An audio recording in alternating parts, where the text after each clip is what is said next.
diferença de como era trabalhar antes, né, 80, 90, e trabalhar hoje? Quais são as principais diferenças que você consegue elencar aí? Bom, mais uma vez, boa noite aí.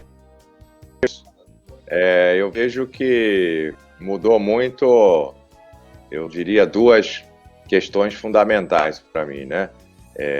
Agilidade e adaptabilidade. Então, competências técnicas sempre foram importantes, sempre serão.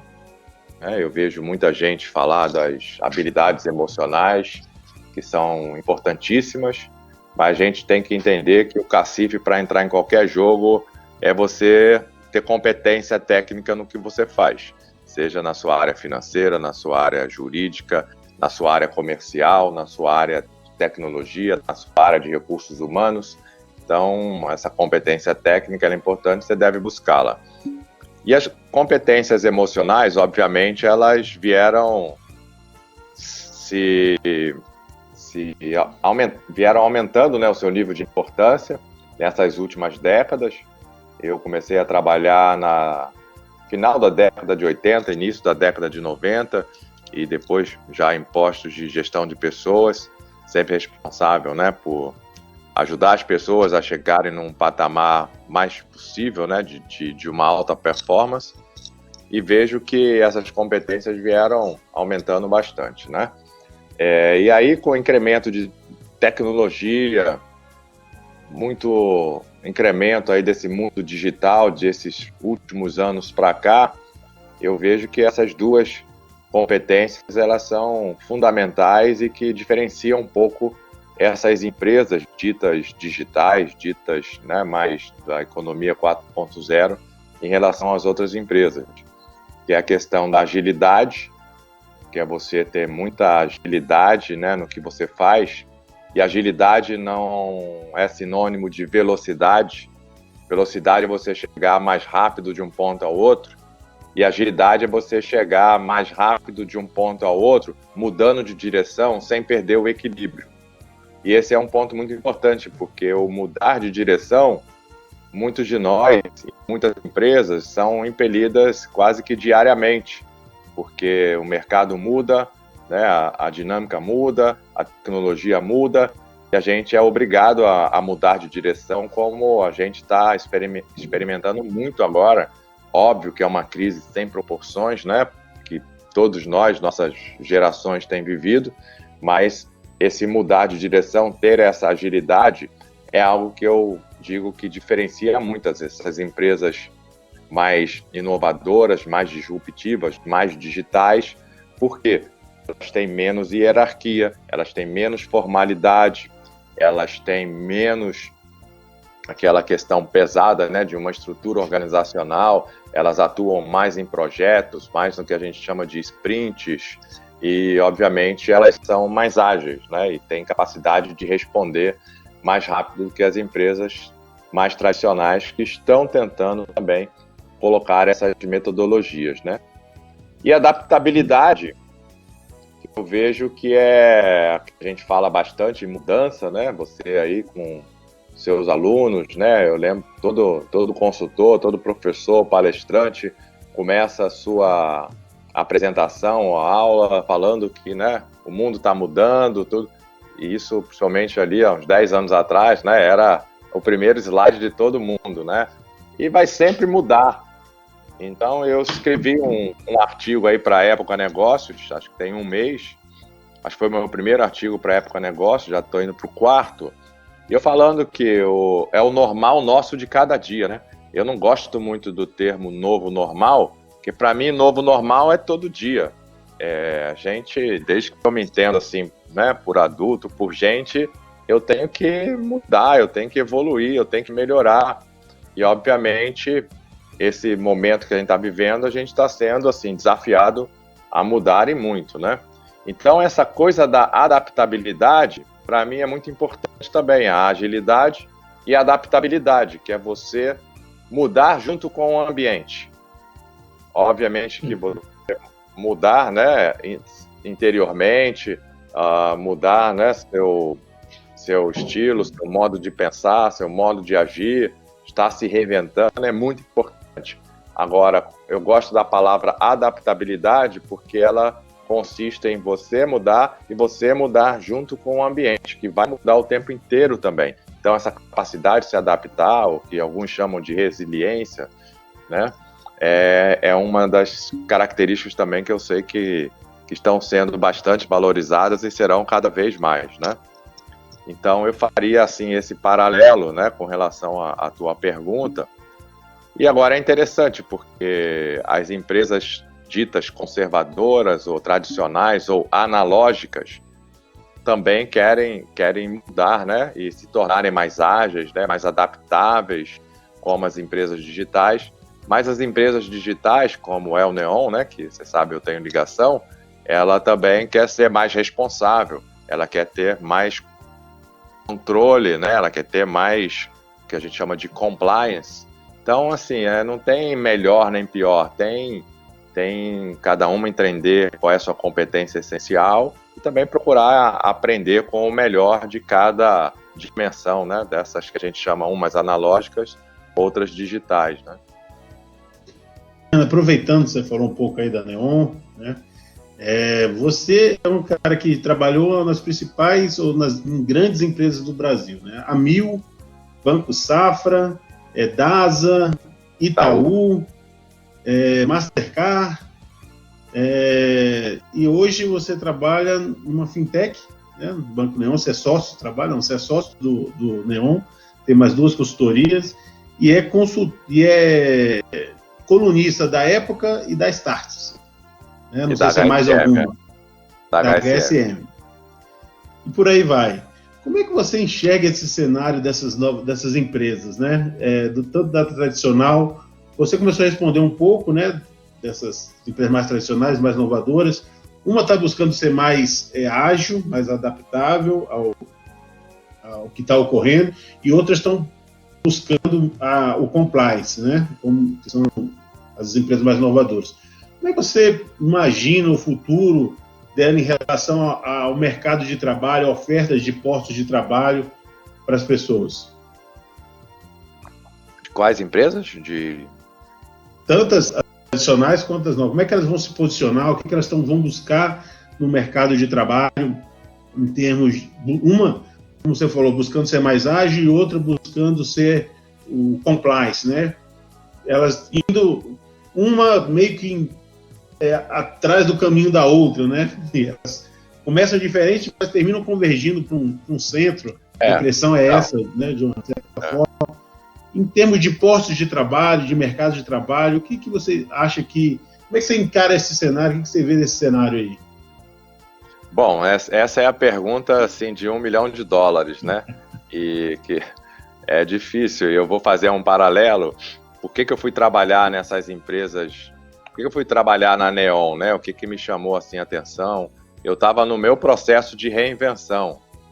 Então, eu também procuro sempre me provocar e entender, tentar pensar e estar um pouco à frente para eu poder estar aprendendo, estar estudando, me especializando e também estar podendo ter a possibilidade de escolher o que eu vou fazer da minha vida, né, que atividades eu vou ter. Então, eu, já desde jovem, eu sempre tentei pensar um pouco mais à frente.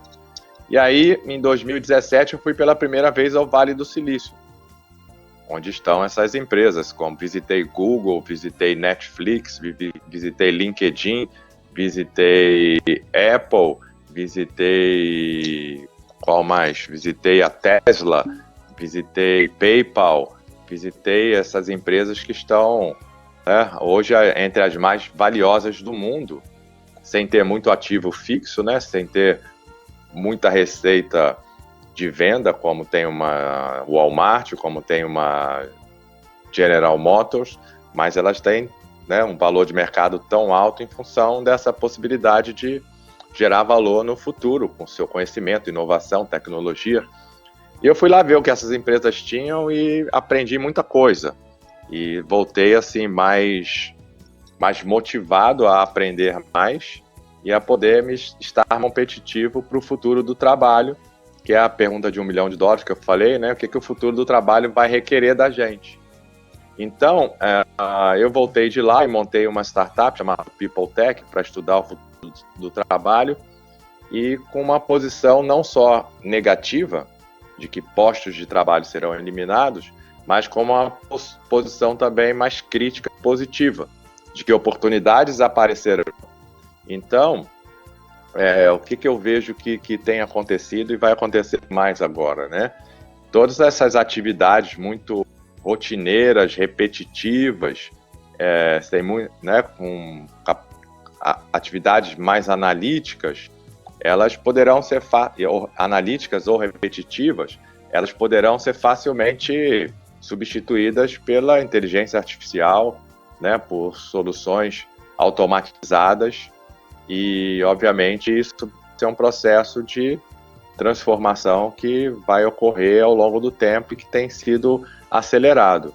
E o que vai ser cada vez mais valorizado são postos de trabalho em que você vai ter que ter muita questão da criatividade, né, do relacionamento humano, principalmente essas questões, né, de relação, de conexões humanas, de criatividade, para que a gente possa colocar o nosso lado, né, do cérebro mais criativo, mais empreendedor em ação.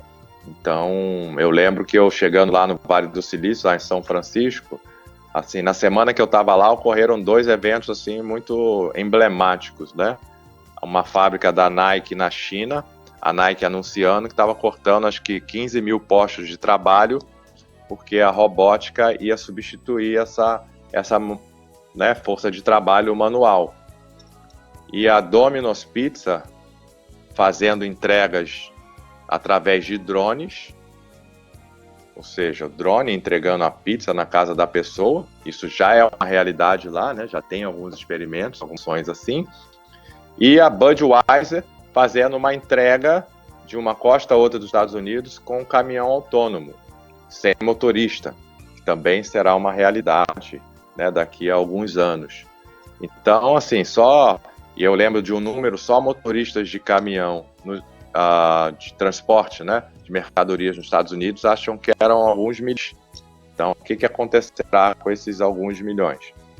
Então, vem esses movimentos que a gente está falando e que em inglês se chama de reskilling, né, que é você trocar as habilidades, né, que antes eram mais valorizadas e que agora serão substituídas por tecnologia. Então, para a gente se manter, né, competitivo, eu falo, e acho que esse foi meu último artigo para a Startse, né? O melhor plano de carreira hoje em dia é aprender coisas novas, reaprender coisas que você fazia, vai ter que fazer diferente, e desaprender, principalmente, coisas que você fazia até hoje e que não vai mais ser necessário.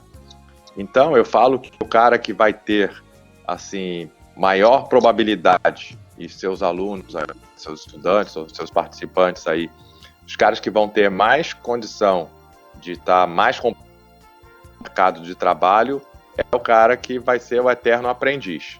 Eu lembro quando eu me formei, né, meu pai falava, pô, se você for escolher ser médico, você tá ferrado, você vai ter que estudar a vida inteira.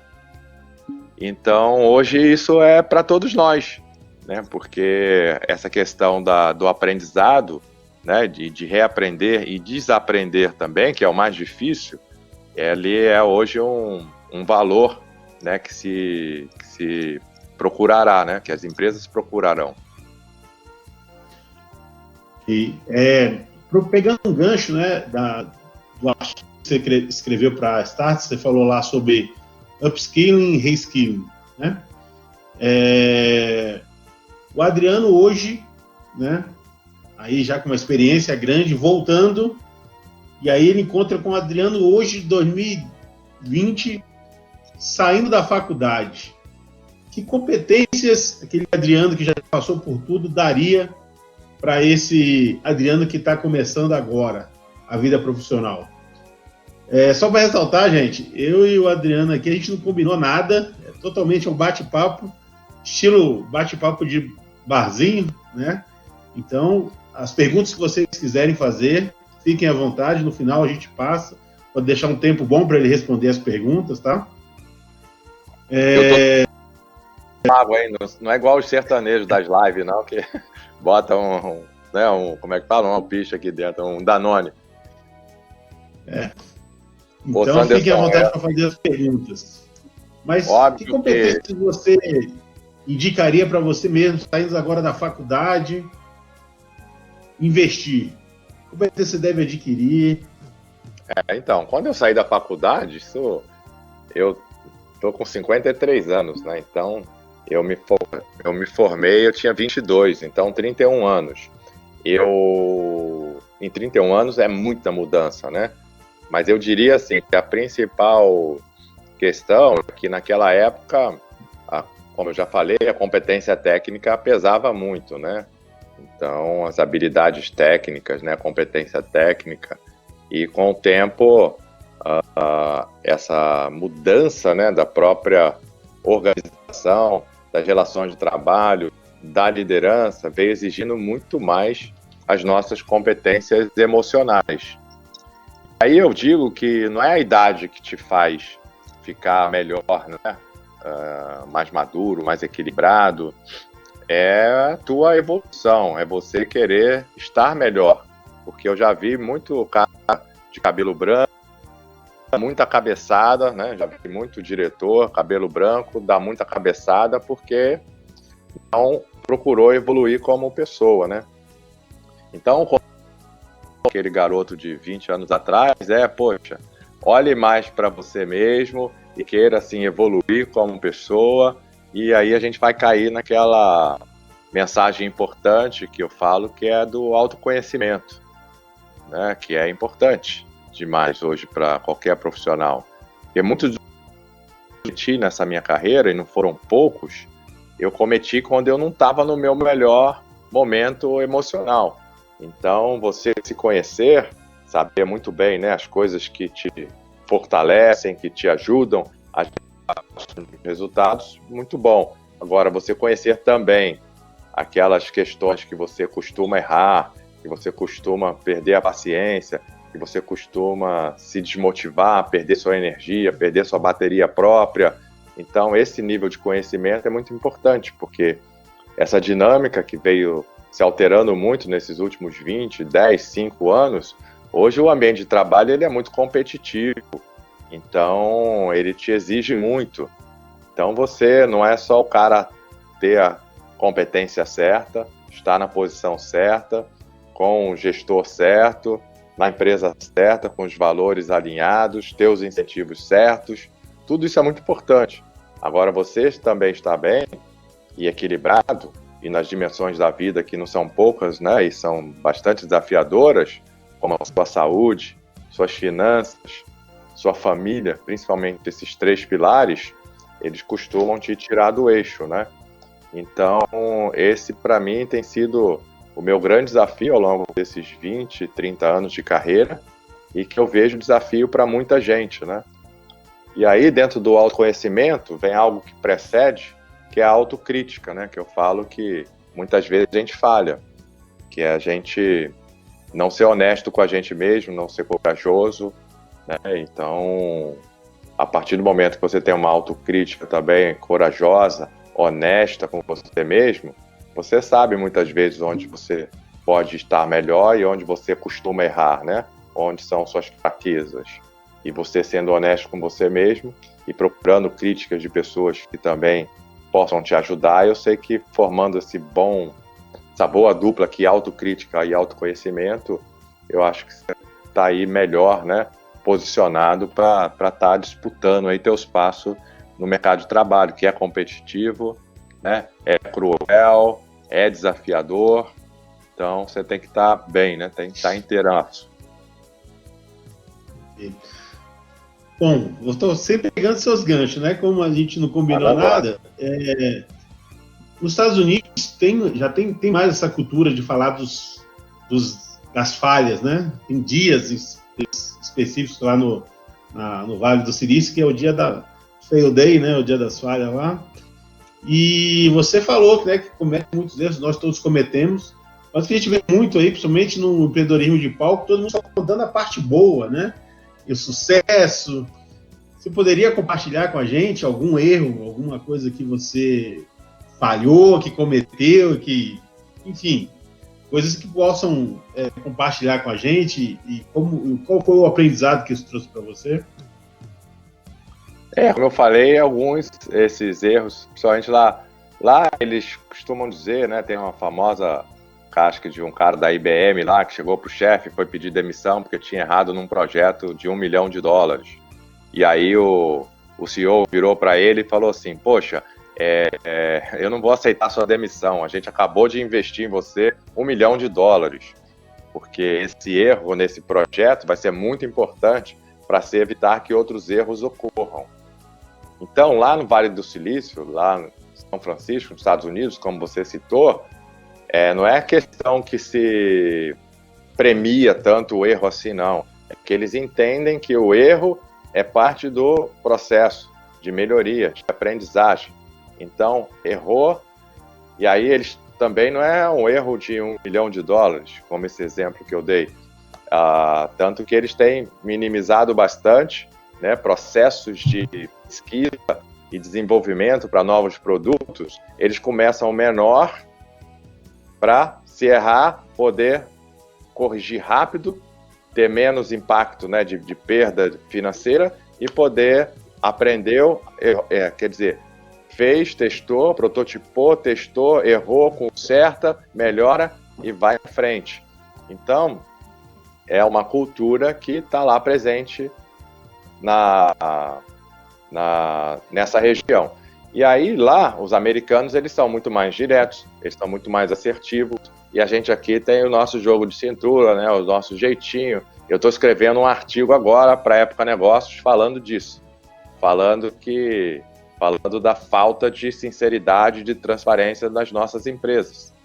E que como é que vai ser agora, né? Quando a gente voltar para o ambiente de trabalho, todo mundo de máscara, a gente vai ser mais genuíno, menos genuíno, mais falso, menos falso, porque eu vou provocar um pouco isso. E nós, latinos, costumamos não sermos transparentes, não sermos sinceros. E, obviamente, quando a gente vai para alguns eventos, eu mesmo estou cansado de ver apresentações que eu falo assim, poxa, né, que maravilha, né? E tem a famosa frase de que o PowerPoint ali, a apresentação, aceita tudo. Mas eu aprendi, sei lá, uns 10, 15, 20 anos atrás, que me considerar um cara que erra, que tem fraquezas, que tem defeitos, não me torna mais fraco, nem me torna mais vulnerável, me torna mais evoluído, me torna melhor. Então eu aprendi a ter orgulho de dizer, eu errei. E muitas vezes, quando alguém da minha equipe errava, numa reunião, eu falo, o erro é meu. Eu, como gestor, eu contratei a pessoa, eu que deveria ter treinado, eu que deveria ter orientado, o erro é meu principalmente, e vamos corrigir. Então, assim, vários erros de não estar nesse melhor emocional, mas tem um que foi muito emblemático, eu até levei para terapia, e que gerou uma demissão minha numa empresa, né, que foram 2 demissões que eu tive ao longo de 30 e tantos anos de carreira. Mudou um gestor, e assim, eu já sabia que, né, a relação entre ele e eu não era tão boa. Ele me chamou para almoçar e perguntou se eu estava bem, se eu confiava nele. E eu, com a minha assertividade, e que minha terapeuta chamou de sincericídio, eu disse que não confiava.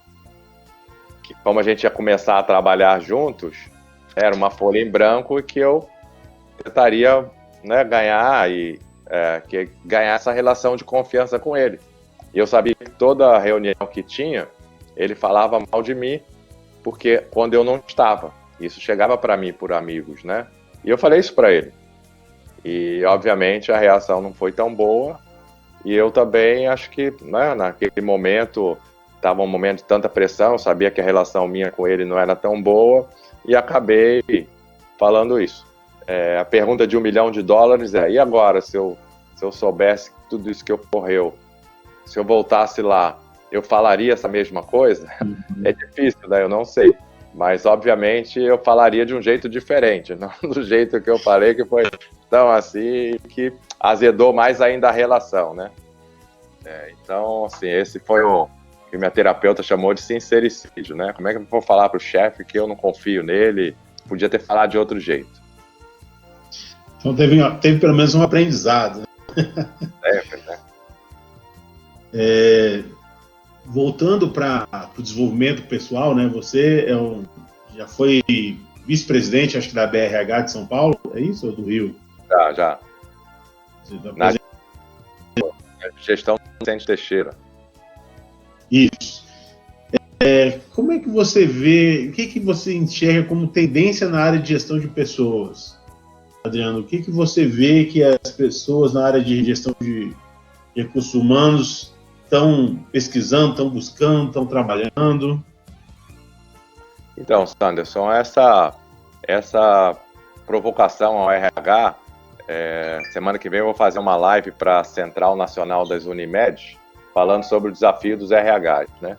E eu brinquei, faz 30 anos que eu estou assim, né, trabalhando nesse mundo de RH, e a gente sempre fala, né, poxa, o RH está mudando, né? O RH estratégico. Então, isso para mim também é uma coisa sempre, né, em discussão, porque é uma contínua renovação, uma contínua evolução, né? Então, assim, eu vejo que hoje o RH tem muito aquele desafio, né, de ser uma área que cuida das pessoas e cuida dos negócios. Então, isso é muito importante que haja essa convergência. Então, tem RH que é muito bom em cuidar das pessoas, né, e não entende, né, do negócio, não entende dos processos da organização. E tem RH que é ao contrário, né, cuida muito bem dos processos e não cuida das pessoas. Então, esse desafio dessas últimas décadas sempre foram mais nesse sentido, né? E agora veio um outro desafio, de poucos anos para cá, que é cuidar das pessoas, cuidar dos negócios, se transformando, se reinventando em função de toda essa tecnologia que veio, né, avassaladora aí nesses últimos anos em função desse mundo, dessas empresas digitais e de empresas tradicionais que estão procurando também se transformar para uma gestão e uma cultura cada vez mais digital. E agora, a pandemia, toda essa crise, né, que trouxe vários desafios para as empresas e para os profissionais, encurtou muito isso, né, acelerou muito isso. Então, eu vejo que o grande desafio do RH será encontrar, né, a convergência e entender como pode atuar para que continue cuidando das pessoas, continue cuidando dos negócios e também desse processo, né, de ser uma empresa cada vez. Então, para poder dar um exemplo assim muito claro, é só a gente ver agora o que está ocorrendo, né, nesse momento aí, nesses poucos meses de pandemia, de quarentena, em que os RHs foram muito desafiados a colocar as suas pessoas para trabalho remoto. Então, nesse mesmo momento, né, os RHs estão tendo um puta desafio de cuidar desse ambiente digital para que as pessoas possam trabalhar à distância. Então, trabalharam muito de mãos dadas com a área de tecnologia para garantir a infraestrutura necessária para as pessoas poderem continuar tendo sua produtividade, realizando suas atividades de forma remota. Foi um grande desafio. Tiveram que ajudar suas empresas, né, pela dificuldade de receita. Né? Algumas empresas, assim, incrível, empresas que eu conheço, que em uma semana tiveram, né, sua receita quase zerada. Outras tiveram diminuída, mas empresas, né, algumas de entretenimento, de atividade física, de hotelaria, de restaurantes, de comércio, tiveram sua receita zerada. Então, eu sou muito próximo, por exemplo, do dono da Chocolate Dengo. A gente estava batendo um papo.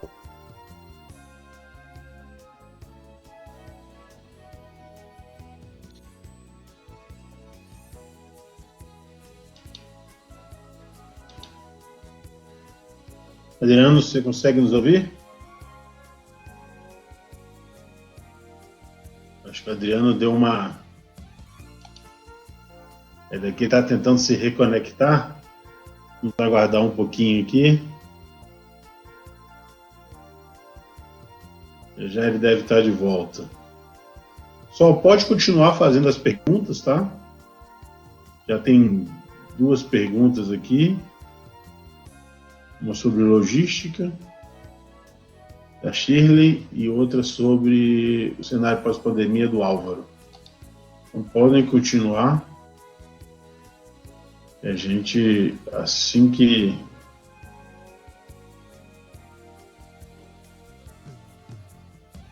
finalizar, a gente faz as perguntas. Beleza?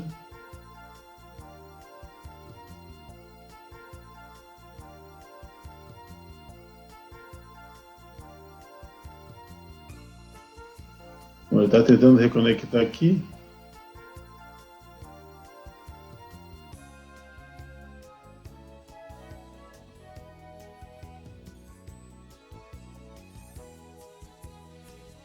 Vamos aguardar.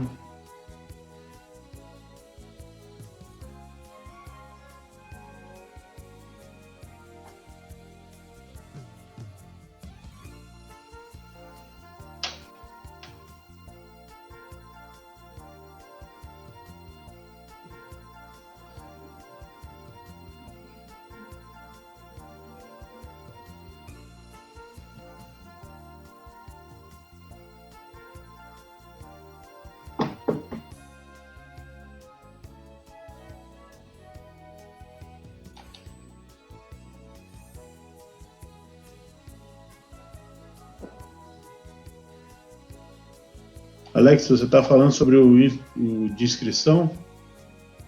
A Lídia vai responder. Ok, eu vou pedir para vocês depois deixarem o nome completo aqui, mandar no privado, e a gente vê o que acontece. O Adriano entrou, voltou aqui. Vamos lá ver se ele consegue falar conosco.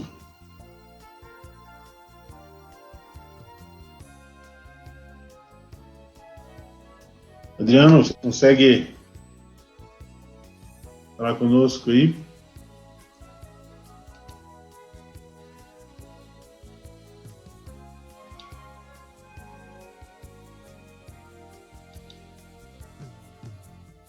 Opa, voltou. Tá me ouvindo? Me ouve? Agora sim, Adriano. Desculpa, teve uma queda aqui e minha Wi-Fi caiu. Então desconectou. Então, o que eu estava falando? Tecnologia. O que eu estava falando? Você tem um amigo do chocolate? Você é próximo a um amigo? Da Chocolate Dengo. Uma rede aí de varejo de alto padrão de chocolate, em que a operação dele foi quase a zero, né? Ele teve que focar muito no e-commerce. E o RH dele teve que ajudar a operação a ser minimamente sustentável para garantir, né, que a empresa continue funcionando, continue operando, garantir o máximo de emprego possível.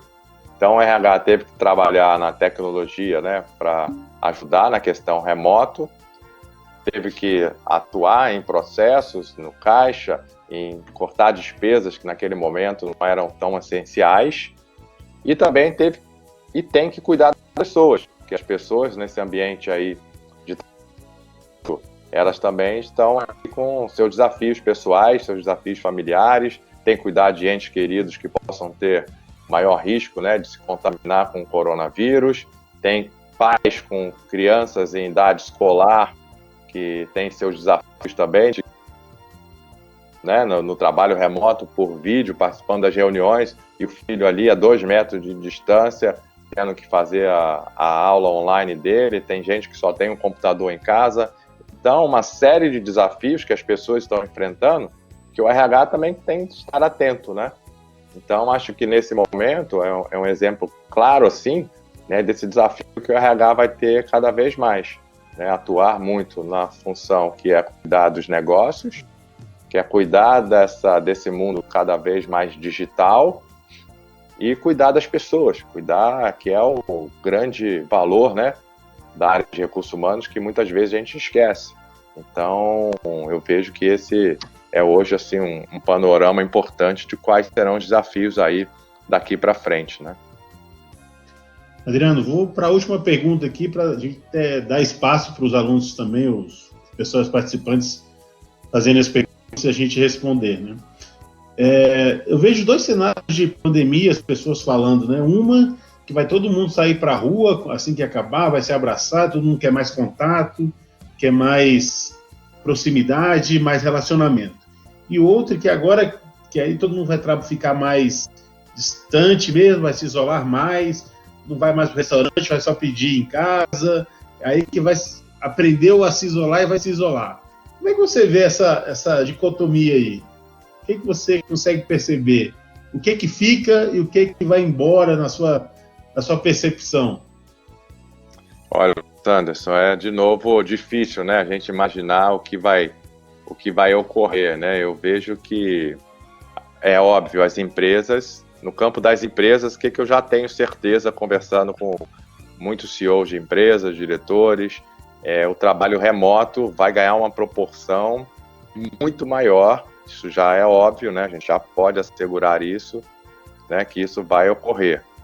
Se a gente tem essa possibilidade de trabalhar remotamente muito maior, né? A gente vê mudanças que vão poder também se estabelecer, em que as pessoas vão ter mais tempo, né? O tempo de deslocamento, casa-trabalho, para algumas pessoas 40 minutos, 1 hora, para outras 2 horas, né? Será um ganho que essas pessoas poderão investir em outras atividades, né? As cidades talvez poderão ser, né, ressignificadas também, com a gente podendo ir morar na praia, no campo, porque vai poder trabalhar 100% do tempo de forma remota. Você, para ir trabalhar daqui a pouco nos Estados Unidos, antes você precisava ter um visto de trabalho, porque você precisava estar lá, para trabalhar para uma empresa americana lá. E agora, né, nas discussões que eu tenho feito, inclusive com colegas, né, de outras nacionalidades, de fóruns de RH, o talento já está em qualquer lugar, já tinha empresa contratando, né, principalmente talentos de tecnologia na Índia, existem alguns polos, ou em Israel, isso vai se acentuar muito mais, porque não tem a necessidade, né, como tinha, tão grande, das pessoas estarem ali no local físico de trabalho. Então, essas mudanças, elas serão maiores no ambiente das empresas e no ambiente das famílias, né, das casas. As casas também, e aí é lógico que eu também não sou aqui um cara que não estou ligado na realidade do Brasil, eu sei que muita gente tem uma casa legal, muita gente tem uma casa assim pequena, modesta, né, com um quarto, uma sala, uma meia água, né, como falava lá no meu tempo. E tem gente que nem casa tem. Mas o ambiente da casa também a gente vê que será bastante ressignificado. Porque sua casa também será não só um ambiente para você dormir, ter poucos contatos durante a semana com a sua família e maior contato no final de semana, mas vai ser um ambiente maior de interação familiar por muito mais horas na semana que você tinha antes. O ambiente da sua casa possivelmente será um ambiente que você também vai ter de trabalhar. Você vai ter de fazer suas atividades físicas. Você vai ter de entretenimento e socialização com seus amigos. Então, são mudanças que a gente vê que estão se apresentando como mudanças esperadas, né? E aí eu tenho estudado bastante isso, tenho discutido bastante isso, e suas provocações aí que você fez, eu também assim não tenho todas as respostas, também estou ávido, né, por saber, mas já vejo que, como é que a gente vê o comportamento humano, né? A gente afrouxou um pouquinho aí né, a quarentena, o isolamento, e a gente já vê bares, restaurantes cheios, tá? Então, muita gente, ou que, né, não está se importando muito, né, em ser contaminado ou contaminar seus parentes, ou que também já estava louco aí para poder sair, poder sair dessa quarentena, desse isolamento, que obviamente não é aí, né? Então, eu também não sou o cara mais perfeito do mundo, eu tomo bastante minhas precauções, mas quando eu estou no Rio, eu vou correr na beira da praia, tento manter a distância lá dos 10 metros, que é uma distância bem segura, consigo, graças a Deus, correr de máscara e, né, me dou esse esse privilégio aí, cuidado também em respeito aí ao próximo, né? Mas também não sou perfeito, não. Então, também tem o meu momento ali que eu vou tentar dar uma respirada e com as precauções e com respeito ao outro. Ó, a galera que achou, a galera que brincou aí, que achou que era cerveja, não tem como eu mostrar não, mas é água. Continuo sóbrio. Vai ser um novo momento, né? Mas que a gente não sabe como, né? Ainda, na verdade. Se falou muito posteriormente de consumo consciente. Alguns países na Europa, assim que abriram as lojas, somente uma loja de marca, né? De roupa feminina, tinha filas e filas, né, na porta. Então, a gente não sabe muito para onde é que vai, né? Mas sabe que ontem eu li uma matéria falando do que está sofrendo muito. Eu acho que ali tem pessoas que estavam sofrendo, né? Eu brinquei outro dia numa live, pessoas com insônia, pessoas com estresse, compulsão, né, alimentar, outras com dificuldade de se concentrar, enfim, várias questões e cada uma particular à pessoa, né? E eu li que tinha um grupo assim sofrendo por não poder ir ao shopping comprar. Então tem gente que tem compulsão por compras. Então eu acredito que esse efeito nessas marcas de luxo aí, acho que foi na China, né? E o chinês de alto padrão, né? Ele é um comprador voraz, né? Eu lembro das minhas viagens lá para fora que eu vi os chineses fazendo fila na principal avenida ali de consumo da cidade de Paris. Era praticamente só os chineses, né? Então, eu acho que foi esse efeito. Mas eu acredito muito mais, sim, num consumo consciente, né, da maior parte da população.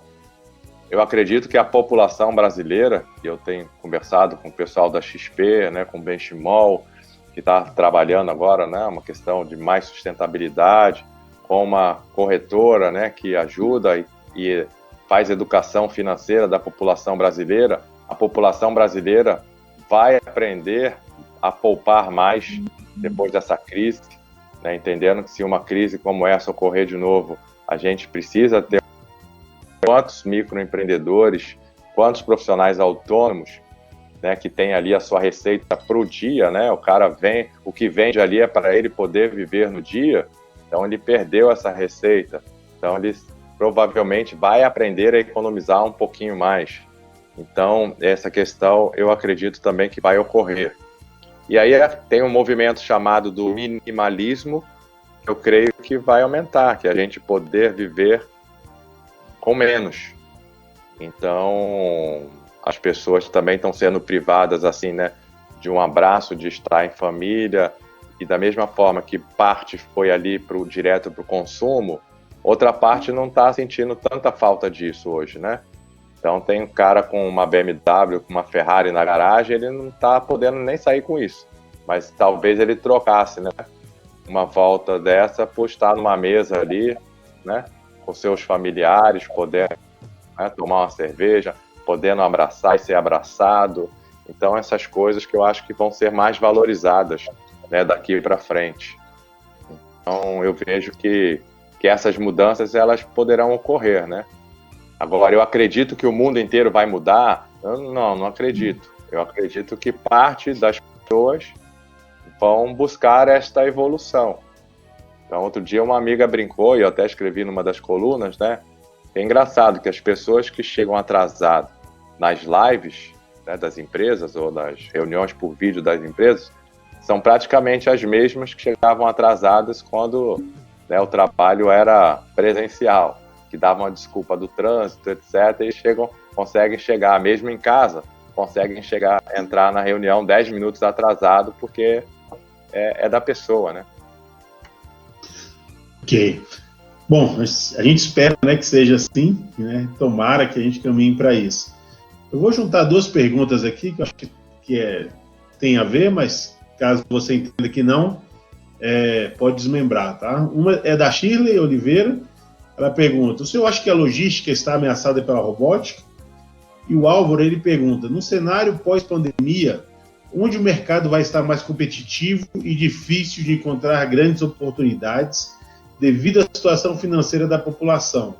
qual o caminho para as empresas que estão começando agora o senhor indicaria? Sanderson, muita coisa junto, hein, velho?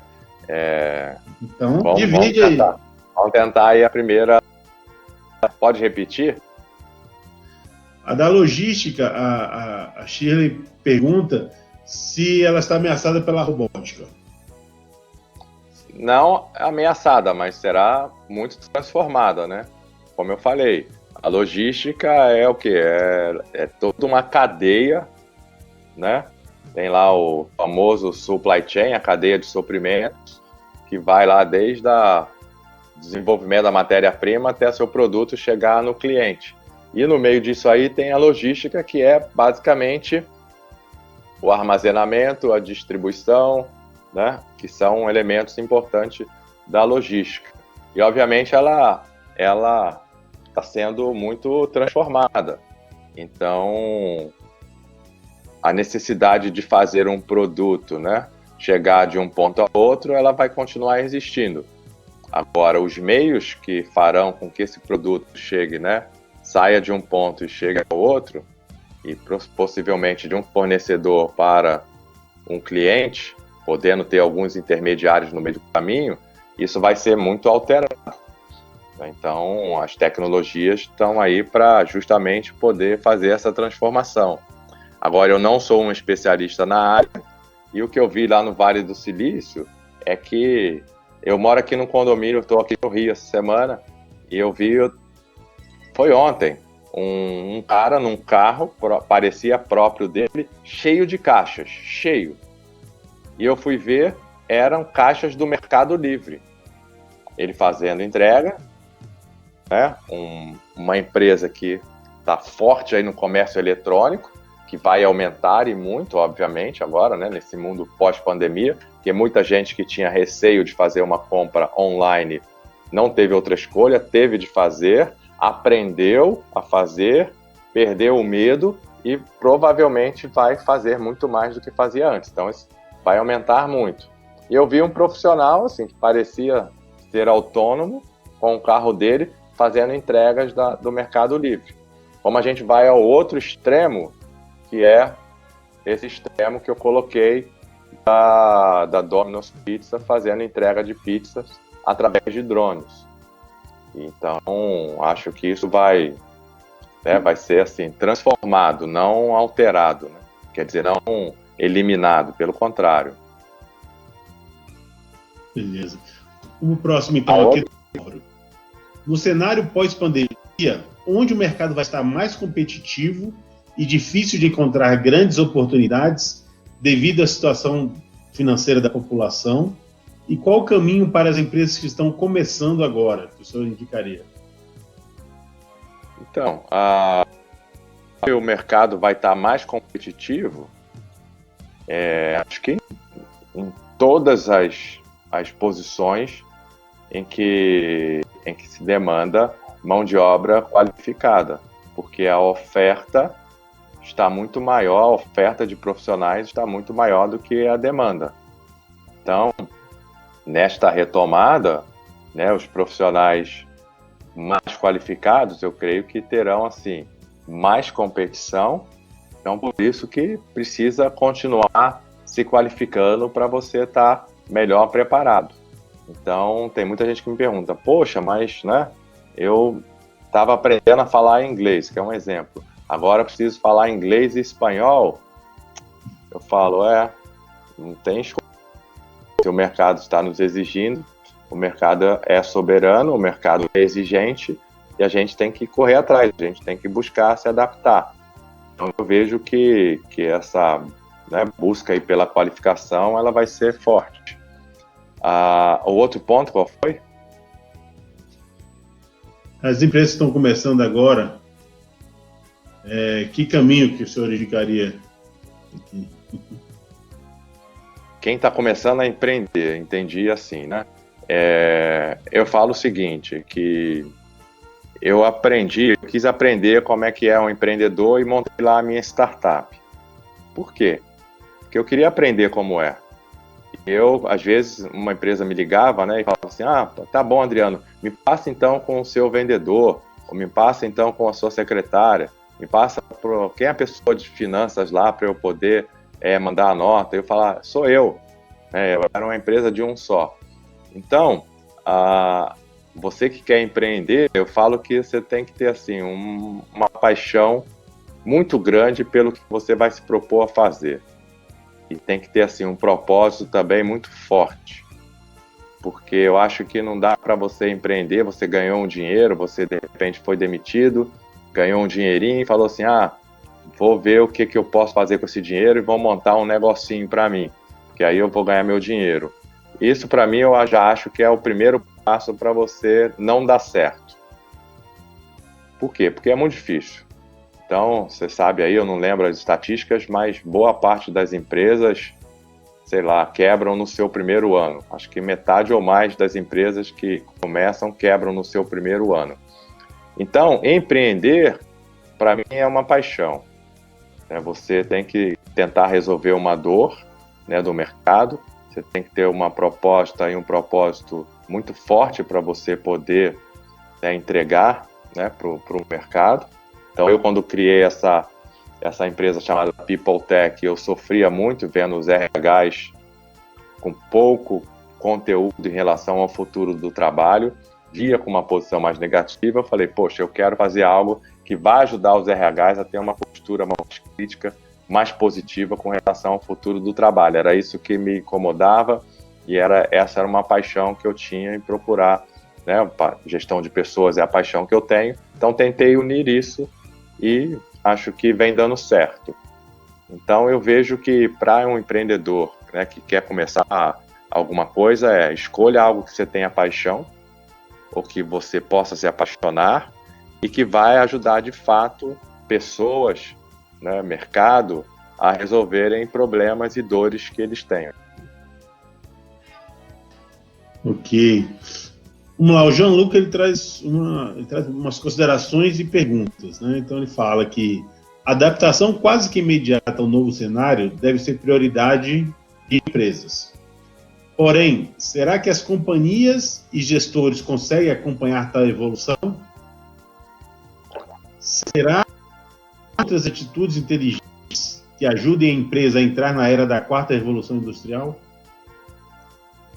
Então, a gente vê empresas que têm conseguido fazer muito bem, né, esse caminho, essa transformação, e outras não. E assim também vale para pessoas, né? Então, para as empresas que continuam achando que tem que estar repetindo seus modelos, elas podem ter bastante dificuldade. Você vê que empresas que tiveram assim, capacidade de se adaptar rápido, e acho que o maior case de sucesso nesse momento pandemia foi Magazine Luiza, né, que eu vejo as ações da Magazine Luiza, né, que eu acompanho ali na Bolsa de Valores, assim, é só um ascendente, porque logo que veio essa pandemia, eles entraram, né, e revisitaram seu modelo lá de negócios, que já era bem digital, fortaleceram o e-commerce, entraram com frete zero, entraram com propaganda na Globo, né, foram contra a crise e saíram muito bem. Mas já estavam nesse movimento, né, de inovação e de transformação, e entender que isso não é um projeto, não é um evento, mas sim uma competência da empresa, que pôde ali reagir, né, bastante rápido a esses eventos que ocorreram. Então, eu acho que para empresas e para pessoas, a metáfora que eu gosto muito de usar não é mais todo mundo num barco remando na mesma direção. Porque não dá, porque o mar não é mais calmo como era antes. Então não é um barco a remo, que está todo mundo remando ali na mesma direção, porque o mercado, né, simbolizado aí pelas águas e o mar, é um ambiente revolto, é um ambiente que não se tem mais, né, estabilidade, né, ali tudo muda todo tempo. Então você está ali no teu rafting, que é naquele bote em que você vai encontrar uma pedra pela frente, você vai ter que usar o remo para desviar dela. Às vezes você tem um líder que está ali e vai ter que, né, ser trocado por outro, porque o bote virou e o cara que estava na frente passou para trás. Então, com aquela correnteza, você vai ter que nadar contra a correnteza. Então, isso hoje simboliza muito esse ambiente de negócios, né? E aí os líderes, a gente vê que as faculdades, né, as universidades, formavam muitos gestores para fazer o quê? Gestão de coisas, para gerenciar coisas, recursos. Então, a gente tem pessoas em posição, né, de gestão que sabem muito bem gerenciar os recursos, né, financeiros, pessoais. Então, planejam, controlam, distribuem, alocam, ajustam quando não dá certo. Agora, o que o momento vem pedindo bastante para pessoas que estão em posição de gestão é não só você ter a habilidade de gerenciar, mas você ter a habilidade de liderar. Então, para liderar, você precisa de outras competências, porque você precisa inspirar as pessoas, você precisa mobilizar as pessoas, você precisa engajar as pessoas, e agora você precisa estar próximo, você precisa estar entendendo que as pessoas estão tendo dificuldades, precisa ser um líder acolhedor, de verdade escutar, e ao escutar você vai aprender o que as pessoas estão precisando e poder ajudá-las para que elas possam estar em melhores condições de desempenhar bem o seu trabalho, né?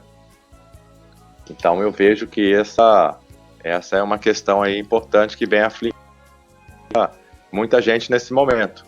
E aí eu vejo que nesse ambiente agora, para boa parte das empresas e pessoas de trabalho remoto, tem gestor sofrendo, porque ele sabe gerenciar, ele não sabe liderar. Ele quer gerenciar as pessoas da mesma forma que ele fazia antes.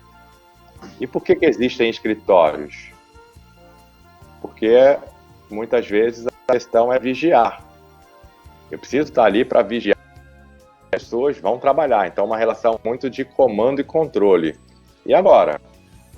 Isso já vinha sendo bastante discutido, desafiado no ambiente de negócio, mesmo no escritório, com todo mundo presente, né?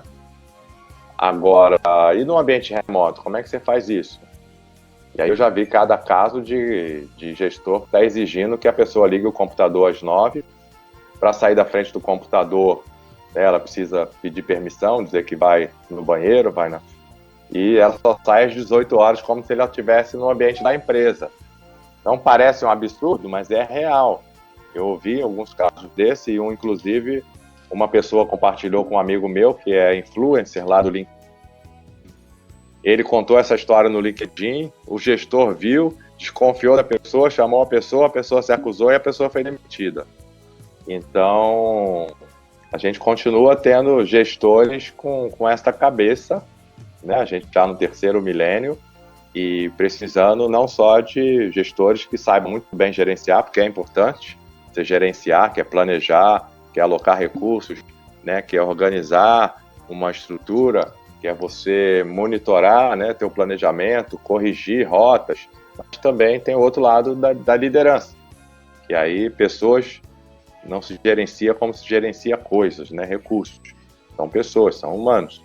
Então, essa habilidade de liderança ela é mais importante, né?